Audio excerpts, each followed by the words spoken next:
नमस्कार शेतकऱ्यांनो, कांदा उत्पादक शेतकरी बांधवांसाठी आताच्या क्षणाची सर्वात महत्त्वाची आणि मोठी बातमी. कांदा संदर्भातील कांद्याच्या भावात वाढ होणार, तर कधी, किती आणि कशामुळे होणार, काय महत्त्वाचे कारण, सविस्तर थोडक्यात संपूर्ण अपडेट बातमी आपण या व्हिडिओच्या माध्यमातून जाणून घेण्याचा प्रयत्न करणार आहोत.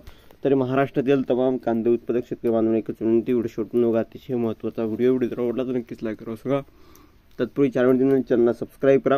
चला तर मित्रांनो, सुरुवात करतो आहे कांदा निर्याती संदर्भातील महत्त्वाचे अपडेट आहे.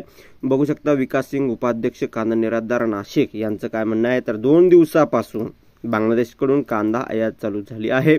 जवळपास 700 गाडी बॉर्डर उभी असल्याचं समजते आहे. बॉर्डर देखील चालू झाली आहेत.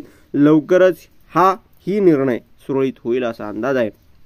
एकंदरीतच बांगलादेशकडून कांदा आयात सुरू झाली. बॉर्डरवर काय परिस्थिती, वाचा सविस्तर बातमी. इकडे भारतीय कांदा बाजारात काहीशी सुधारणा होत असल्याने पाहायला मिळत आहे. दुसरीकडे बांगलादेश सरकारने स्थानिक व्यापाऱ्यांना आयातीला परवानगी दिल्याचे समजते आहे. त्यामुळे भारतीय कांद्याची निर्यात चालू झाली आहे. मात्र ही निर्यात सद्यस्थितीत किरकोळ स्वरूपाची असल्याने कांदा निर्यातदार व्यापारी यांचं म्हणणं आहे.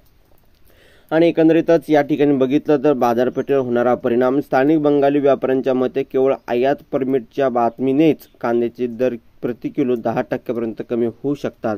लवकरच बाजारात भारतीय कांदा दाखल झाल्यावर आणि दरात आणखीन घट होणं अपेक्षित आहे. त्यामुळे कांद्याची साठेबाजी आणि किमतीवरील सट्टेबाजी कमी होऊन एक मानवनिर्मित संकट टळेल अशी आशा त्या ठिकाणी व्यक्त केली जात आहे. आणि अशा प्रकारचे यामुळे एकंदरीत अशी काही परिस्थिती आहे, जी काही महत्त्वाची अपडेट आहे ती तुमच्यापर्यंत पोहोचली. व्हिडिओ जर आवडला असेल तर नक्कीच लाईक तुम्ही केलाच नाही, चॅनलला सबस्क्राईब केलाच नाही. ताज्या आणि महत्त्वाच्या घडामोडी, महत्त्वाचे अपडेट सर्वात अगोदर तुमच्यापर्यंत पोहोचण्यासाठी चॅनलला सबस्क्राईब करा. धन्यवाद मित्रांनो. माझा व्हिडिओ शेवटपर्यंत बिल्ले बेस्ट माहितीपूर्ण कांदा बाजाराचे अपडेट तोपर्यंत इथेच थांबतोय. जे महाराष्ट्राचे धन्यवाद. लाईक, शेअर, सबस्क्राईब आणि कमेंट करताना तर भेटूया पुढील व्हिडिओ. तोपर्यंत